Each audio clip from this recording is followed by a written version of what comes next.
Bueno, muy buenos días para todos, el Señor les bendiga. Les agradezco al Señor la oportunidad que me da de compartir su palabra. Eh, Gracias al Señor por este momento. Bueno, sabemos, como ya dijo Viviana, que pues estamos viviendo situaciones un poco complejas, un poco difíciles en nuestra ciudad de Cali, pero ¿qué más nos resta a nosotros sino descansar en el Señor, pedir al Señor su guía, su ayuda, su auxilio y que podamos salir pronto, ¿no? de esta circunstancia difícil. Bueno, voy a compartir aquí un momento una pequeña presentación con relación a este tema, ¿sí? Y pues he titulado ¿Qué debo hacer para ser? El samaritano y la alteridad como un camino para vivir en comunidad, pues basado en el texto de Hechos de los Apóstoles, capítulo 10, versículo 25 al 37. Eh, el título es bastante interesante porque hay varios elementos allí en él que me gustaría tocar, ¿verdad? En primera instancia y luego trataríamos el texto haciendo luego una reflexión que tiene ese énfasis en estos días de reflexión en el tema de la comunidad y la fe, o fe y comunidad. Muy bien. Bueno, antes de empezar este tema, esta pequeña reflexión, es importante tener en cuenta unos asuntos preliminares que he querido traer y poner sobre la mesa, pues respecto al tema que nos compete en este día, y tiene que ver con ese aspecto de la alteridad y el aspecto de la comunidad. Es un tema bastante apasionante porque pues son temas que se han venido estudiando, el tema de la alteridad, el tema de la comunidad desde hace un tiempo para acá, pero que no es algo nuevo para nuestros tiempos, sino que esto ya viene viéndose desde hace muchos años en la Biblia. En el texto bíblico podemos ver estos elementos cómo hacen parte de la vida, de la historia del pueblo de Israel desde hace mucho tiempo. Es importante mencionar que la alteridad es un concepto que procede del latín alter, tiene que ver con el otro, es decir, alternar o cambiar la propia perspectiva por la del otro, ¿no? O sea, es tratar de ponerme cómo el otro ve la situación, cómo el otro ve la realidad, cómo el otro ve la circunstancia, cómo nos vemos los unos a los otros. Es una gran oportunidad y es bastante interesante.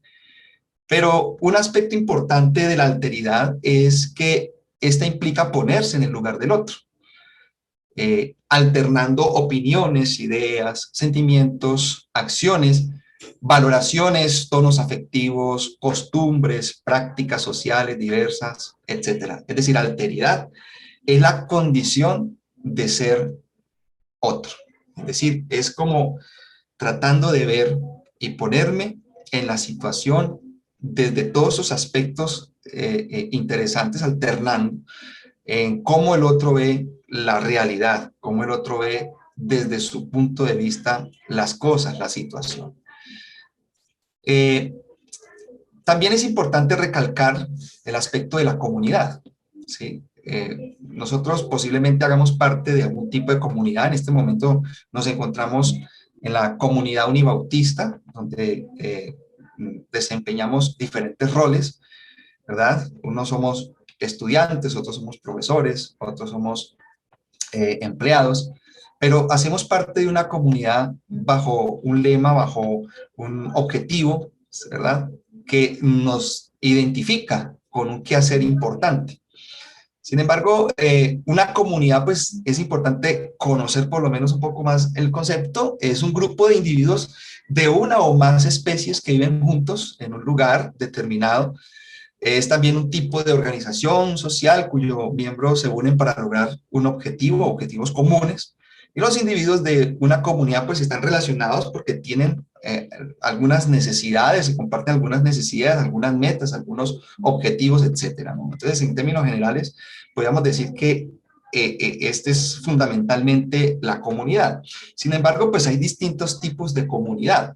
Podríamos ver entonces que, podríamos ver la comunidad, por ejemplo, no estructurada, es una concepción individualista, un poco más individualista, que alude pues a una reunión de individuos que conforman un determinado sistema o ecosistema, pues, pero esa comunidad muchas veces no están en un mismo lugar, comparten algunas cosas, pero a veces no tiran hacia los mismos objetivos, las mismas metas.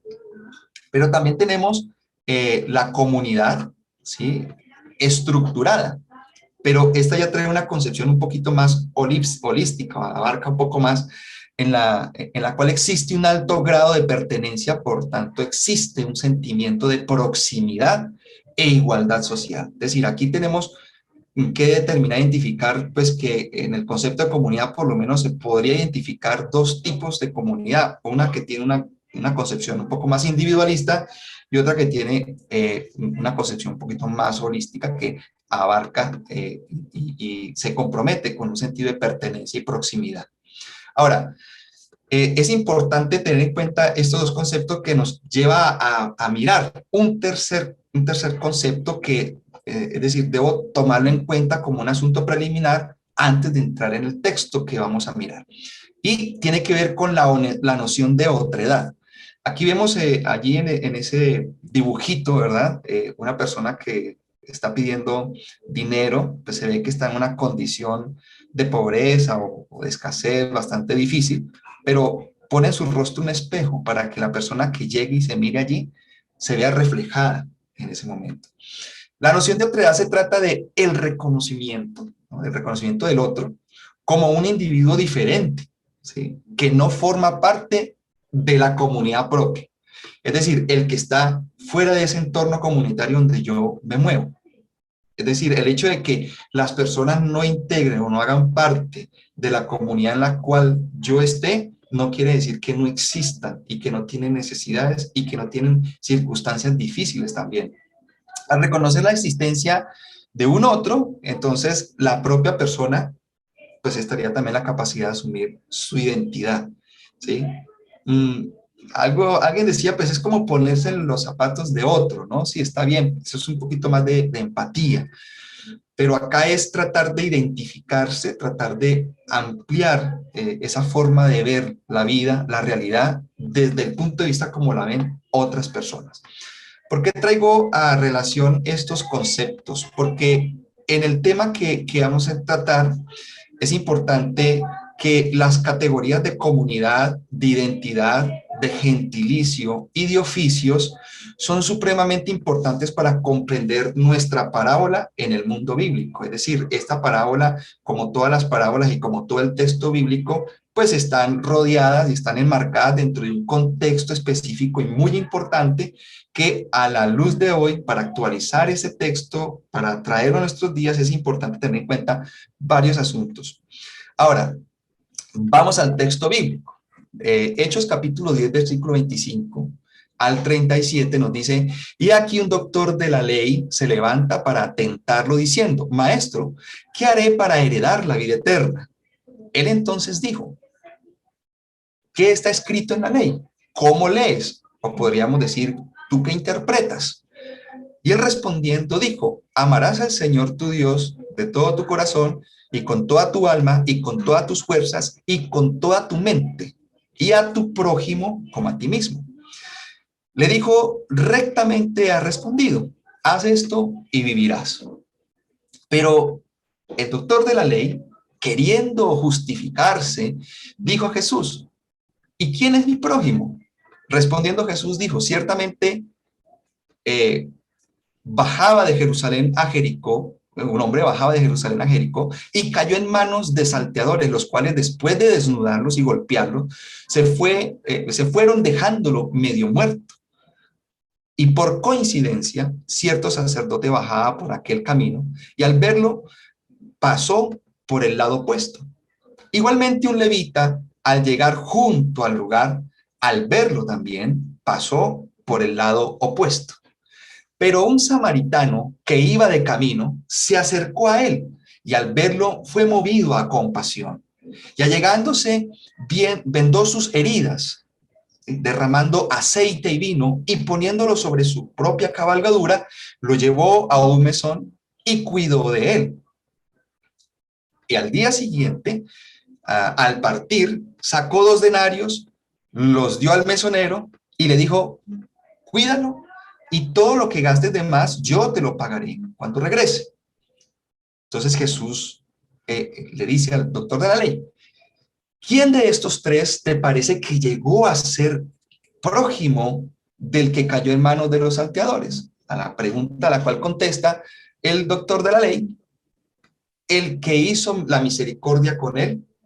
Entonces Jesús dijo, ve y haz tú lo mismo. Esa es una parábola que está llena de muchos elementos importantes, muchos elementos culturales, muchos elementos en ese contexto social, en ese contexto en el cual se desarrolla esta historia, que es importante que miremos y que podamos analizar.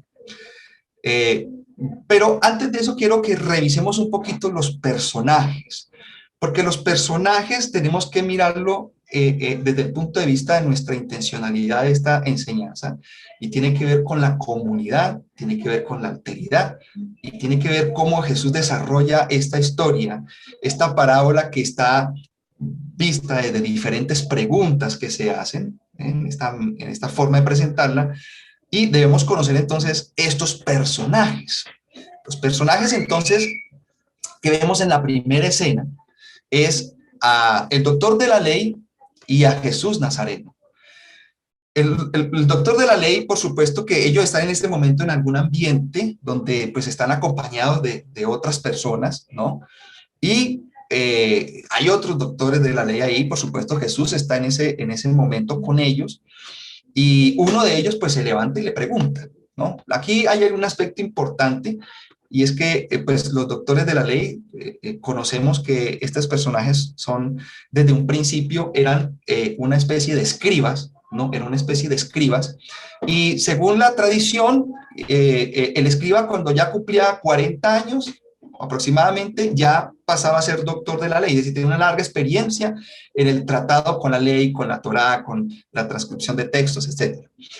Y Jesús de Nazaret, pues como todos conocemos el personaje, pues es quien en este momento está redactando la historia, el que está relatando la parábola, ¿verdad? Pues vista desde la pluma de Lucas, por supuesto. En nuestra segunda escena, y acá es muy importante tener en cuenta este aspecto, de nuestra segunda escena, vamos a mirar entonces los personajes que están comprometidos en esta historia. Vamos a mirar entonces como primera instancia a los salteadores. Ahorita que estoy viendo estos dibujitos, me acordé de mi hijo que me decía, papá, ¿cómo tú le vas a mostrar esas caricaturas a tus estudiantes? ¿No? Haciendo paréntesis, porque pues, no encontré otros dibujitos, sino que quise como representar, ¿no? Representar a través de estos dibujitos la situación del samaritano, de la víctima más que todo. Bueno, tenemos a los salteadores. Los salteadores son personas que han sido arrancadas de su tierra por deudas, por el uso de la violencia o por el caos social. Y por esta circunstancia en aquella época las personas pues desembocaban en el bandidaje, ¿sí? En el bandidaje. Normalmente ellos se dedicaban a robar a personas que llevaban y comerciaban mercancía de un lado a otro. Estos personajes que Jesús pone en la escena de la parábola también son actores sociales, pero que a la vez también son consecuencias de alguna situación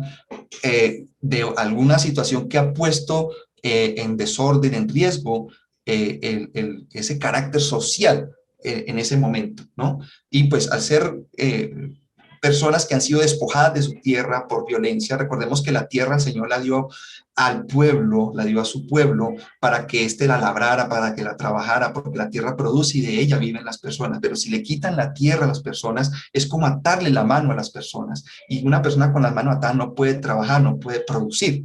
Por lo tanto, en esta escena, Jesús pone a unos salteadores, ¿sí? Que uno diría, esos son los malos de la película, ¿sí? Pero recordemos que ni siquiera yo quise colocar la palabra buen samaritano, porque no quiero que la historia sea contada desde el que es bueno y desde el que es malo, sino que quiero revisar la historia presentada desde la situación real, desde lo que se está viviendo, de lo que está pasando en ese momento en esta historia. Así que estos salteadores, personas que se dedican pues a hacer eso pues de alguna manera pues para subsistir en aquel momento. Tenemos también otros dos personajes interesantes. Tenemos al sacerdote, y tenemos también al levita, ¿no? El sacerdote y el levita. Este par de personajes, dice el texto bíblico, que pasaron no ni siquiera a un lado, sino al lado opuesto, ¿sí? Al lado opuesto de donde estaba esta persona tirada, sin ropa e inconsciente. Estos sacerdotes, pues, representan de una otra manera, los sacerdotes y los levitas encabezan la lista de la pureza, entre comillas, ¿no? La pureza ritual.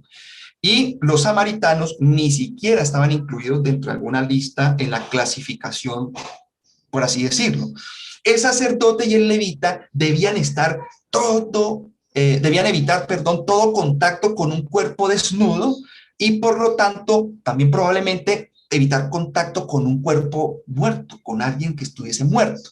Solamente a ellos se les permitía, según su pureza ritual y sus leyes rituales, tocar a un cuerpo muerto de un familiar, pero de resto no podían tenerlo. Ahora, uno podría preguntarle al escritor de la parábola, ¿por qué no explica el por qué no se detuvieron? Bueno, históricamente podríamos decir que la razón histórica era esta, porque tenían actividades de ciertas purezas rituales que no les permitía realizar esta actividad. Sin embargo, ni lo miraron, ni se fijaron si estaba respirando, nada, siguieron derecho. Entonces, estos son dos personajes también que Jesús pone en la escena de nuestra historia. Y tenemos, por supuesto, entonces, el personaje, el samaritano. El samaritano, quien tendríamos que preguntarnos quién sería. No tiene nombre, solamente vamos a ver que es un gentilicio, ¿no? El samaritano. Y tenemos que comprender esta historia y preguntarnos de por qué los samaritanos no eran como, tenían dificultades con los judíos. Porque Jesús, al poner dentro de esta parábola a un samaritano, a un doctor de la ley judío, pues esto le habría causado a él cierto escozor al escuchar la historia. Porque tendríamos que preguntarnos desde Juan capítulo 4, versículo 9, ¿verdad? ¿Por qué los judíos y los samaritanos no se llevaban entre sí? Bueno, la respuesta más natural tendríamos que conseguirla en el Antiguo Testamento, porque el problema comenzó por allá, como algunos recuerdan, en el año 722 antes de Cristo, cuando los asirios acabaron con el reino del norte, se llevaron a todo Israel, y pues ellos tenían la costumbre de traer otros pueblos de otras naciones, mezclarlos con los que quedaban ahí para que estos no pudiesen identificarse o pudieran organizarse como nación, ¿verdad? Entonces, desde esa época, pues Samaria, todo lo que era Israel en el norte, pues se mezcló en un sincretismo religioso y político, ¿verdad? Y pues por eso se separaron religiosamente de los judíos del reino del sur o de la parte sur. Así que el samaritano es un personaje que tiene estas características. Así que tenemos entonces salteadores, personas que son, se les coloca un adjetivo por una situación, por lo que ellos hacen. Tenemos dos oficios, al sacerdote y al levita, pero tenemos un gentilicio, el samaritano. Tenemos otro personaje importante, la víctima. ¿Quién es la víctima? Bueno, interesantemente, no sabemos. ¿Por qué no sabemos? La víctima no sabemos quién es, porque en realidad el narrador de la historia tiene el cuidado de presentarlo inconsciente y sin ropa. ¿Por qué? Porque en la antigüedad era muy fácil descubrir de dónde es una persona por la forma como habla, el acento. Ah, este es de tal lado, este es de tal región, porque habla con un acento específico o por la forma de vestirse. Entonces, en este caso, el narrador de esta historia nos pone a la víctima sin ropa, es decir, una persona sin identidad. No se sabe quién es. La pone sin ropa y la pone inconsciente pues para que no hable, ¿no? Para que no le identifiquen su dialecto. Pero no sabemos quién es la víctima. Y tenemos también a un mesonero, pues que es un personaje ahí de transición en la historia, que es el que va a cuidar durante un tiempo a esta víctima o a este herido. Entonces, es importante tener en cuenta en esta narración estos personajes. ¿Por qué? Porque debemos identificar ese sentido de comunidad. O sea, ¿cómo vamos a mirar nosotros o cómo vamos a desafiarnos nosotros a integrar a todos estos personajes en la palabra comunidad, cuando cada uno tiene un interés particular, cuando cada uno tiene un quehacer, tiene una visión, tiene un objetivo particular desde su comunidad o de su razón de ser en ese momento? Ahora, el meollo del asunto es el siguiente, ¿verdad? Y aquí, perdonen, voy a presentar de pronto un poco la parábola en una estructura, ¿sí? Me perdonan por presentarlo así, no es una clase, ¿verdad?, del Nuevo Testamento o de semiótica narrativa, pero quise presentarla de esta forma porque la parábola es algo bastante particular. La parábola es una figura literaria que nos ayuda a comprender una verdad espiritual a través de un ejemplo real, ¿no? Jesús toma ejemplos reales, estos personajes son reales en esa época. Así que el narrador nos va a presentar en dos rondas esta historia. Uno, cuando habla, por ejemplo, de la parábola de la oveja perdida, o la parábola del hijo pródigo, debemos saber que esa parábola está integrada con dos historias más, la oveja perdida y la moneda perdida. Aquí, al parecer, está la historia del buen samaritano o del samaritano, pero está integrado también la conversación que tiene el doctor de la ley con Jesús. Entonces, hay una primera ronda que tiene que ver con el intérprete de la ley, ¿sí? Este se levantó para ponerle a prueba, ¿sí? El hecho de levantarse, como lo coloca ahí en el texto bíblico, pues está dando razón de que el pararse está reconociendo a Jesús como un igual, es decir, en ese quehacer de maestro, ¿no? De personas que discuten en la ley, pero detrás de esto tiene una intención no muy buena, porque quería ponerlo a prueba, quería como probar, a ver qué va a contestar Jesús. Y en nuestra primera ronda va a aparecer entonces el intérprete con una primera pregunta. ¿Qué debo hacer para heredar la vida eterna? Es decir, ¿qué debo hacer para ser salvo? ¿Qué debo hacer para ser en ese versículo?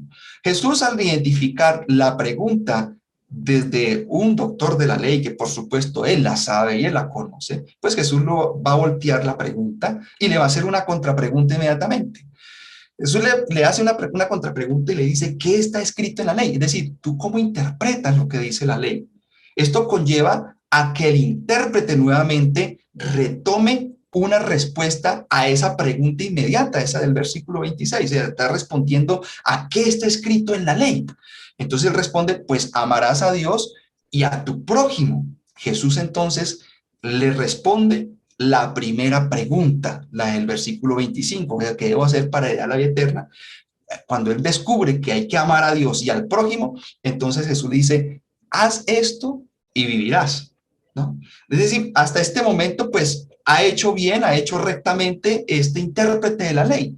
Sin embargo, toda pregunta tiene que comprometer algo importante en esta historia. Y el compromiso es que debe integrar a una persona, debe integrar al prójimo en este caso.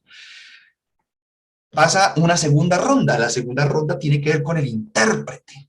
¿Sí? El intérprete, queriendo justificarse, le dice, pregunta número 3, pues entonces, si hay que amar a Dios, pues él no tiene problema con amar a Dios, pero el inconveniente tendría que verse con el amar al prójimo. Es decir, aquí una pregunta, un poco por satisfacer la curiosidad o por tentar a Jesús, se convierte entonces en una pregunta existencial.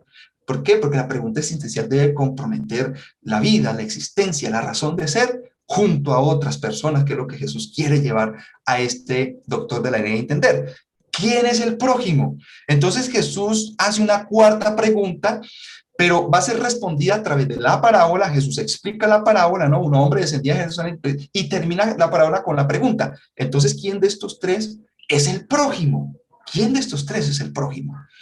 Pues inmediatamente el intérprete de la ley responde a la pregunta número 4, la del versículo 36, al escuchar toda la parábola. El doctor de la ley va a decir, el que actuó con él con misericordia. Entonces Jesús lo ha llevado a que de esa pregunta capciosa, esa pregunta de curiosidad, se convierta en una pregunta que dé una respuesta existencial importante. Es decir, que comprometa la vida, que comprometa el ser junto con los otros, que el ser tiene valor con otros, al comprender también a otros, porque la parábola lleva a esa situación, a comprender a ese otro.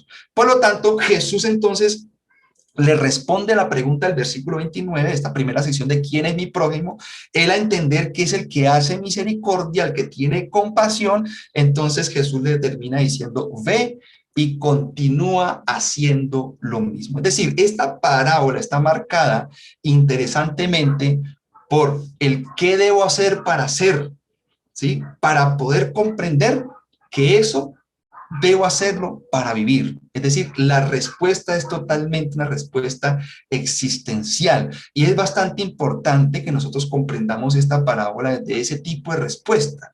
Recordando por allá al teólogo Paul Tillich, ¿verdad? Paul Tillich propone algo bastante interesante con un famoso método que él en teología desarrolla, que es el método de correlación. Y este método de correlación conlleva a desafiar al teólogo a responder a través de las preguntas existenciales, ¿sí? Y deben responderse a través del mensaje cristiano en la actualidad a esas preguntas que el ser humano tiene, ¿no? Es decir, comprometernos a saber responder de forma adecuada en este presente a esas preguntas de la existencia del ser humano. Como reflexión, entonces, podríamos decir de esta historia tan emocionante, del tema que nos compete, ¿qué debo hacer para ser?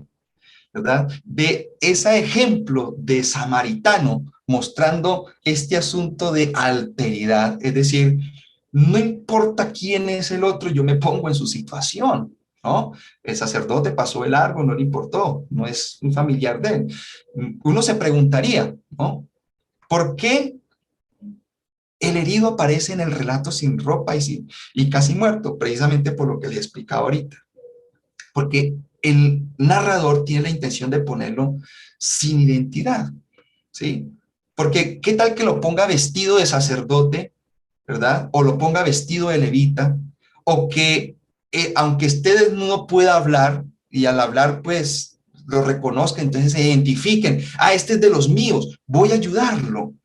Este está vestido como levita, voy a ayudarlo. Este está vestido como sacerdote, voy a ayudarlo. No, el narrador pone al personaje, la víctima, sin ropa. Esa víctima representa la vulnerabilidad. Esa víctima representa aquel que está en necesidad, sin importar el ropaje que tenga. ¿Dónde está ese samaritano?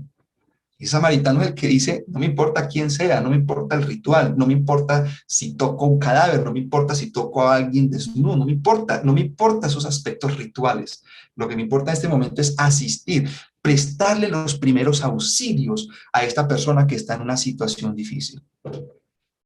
La, la, la, la parábola es interesante porque está presentada también desde la razón de una estructura de que vio, ¿verdad? Vino, vio y salió. Es decir, como los salteadores. El salteador vio a la persona, ellos ¿qué van a hacer? Pues le van a golpear y lo van a despojar y se van. En esa misma condición está el levita y el sacerdote. Al verlo, ¿sí? Salen por un lado y se van. O sea, no lo asisten en ese momento. ¿Sí? No lo asisten en ese momento. Ahora, es importante tener en cuenta que hay una relación intrínseca entre las dos preguntas. Esa pregunta, ¿qué debo hacer para heredar la vida eterna? ¿O qué debo hacer para ser salvo? Está muy relacionada con quién es mi prójimo. Interesantemente, aunque uno no lo crea, en asuntos de salvación, ¿verdad? Desde el Nuevo Testamento es interesante comprenderlo porque naturalmente la salvación tiene que ver desde esa cosmovisión con sacar de un aprieto, sacar de un apuro, ¿sí? Eso es, Señor, sálvame de ciertas cosas, de mis enemigos, de esta situación, de apuros. Y la salvación, ¿qué debo hacer para hacerlo? Esta salvación es importante porque compromete al prójimo. Es decir, heredar la vida eterna debe hacerse teniendo en cuenta al otro. ¿Por qué? Porque estos son aspectos importantes que nos llevan a pensar entonces en qué es comunidad, ¿sí? Es decir, la comunidad, el vivir en esa coinonía, debe ser un requisito para ese elemento importante de salvación. No obstante, no basta con la autojustificación, ¿verdad? No basta entonces solamente con el cumplimiento de los mandamientos, de ciertas normas, de ciertos rituales, si no se tiene en cuenta al otro, si no se tiene en cuenta a esa persona. ¿Quién es mi prójimo? Pues no importa quién sea, es un necesitado. No es una cuestión de raza, de etnia, de estatus, es una cuestión de identidad y alteridad, de ponerse, de ver la vida, de ponerse en la situación del otro, de tratar de ser ese otro en ese momento que está atravesando, porque eso me ayuda a identificarme con él. Las personas que son vulnerables, los que están sin ropaje, es decir, al prójimo hay que quitar el ropaje. Ese es el prójimo, ¿sí? El prójimo, estamos acercándonos a eso. ¿Cómo puedo entonces en comunidad poner por obra esta enseñanza? Sencillo. ¿Qué debo hacer para ser salvo? Pues esta pregunta debe responderse desde la responsabilidad de la fe. ¿Sí? Desde la fe explica y debe responderse desde allí. Ama a tu prójimo como a ti mismo, o sea, compromete la otredad, compromete, porque esa otredad ya está reflejada desde el Antiguo Testamento y Jesús la recalca en el Nuevo. Ama a tu prójimo como a ti mismo. Es decir, me pongo en el ropaje del otro para saber qué es ser como él, como esa persona.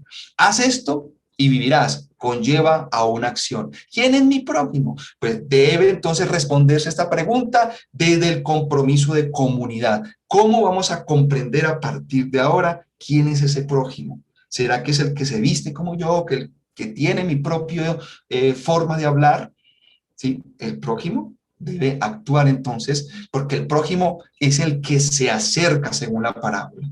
Los otros pasaron al lado opuesto, el levita y el samaritano, en cambio el prójimo es aquel que se acerca, el que se acerca, el que se hace próximo, ¿sí? El que tiene ese movimiento no de alejamiento, sino de acercarse, es lo que nos dice ese texto importante. El que se acerca y hace misericordia, sin importar el ropaje que tenga esa persona vulnerable, en necesidad o en situación.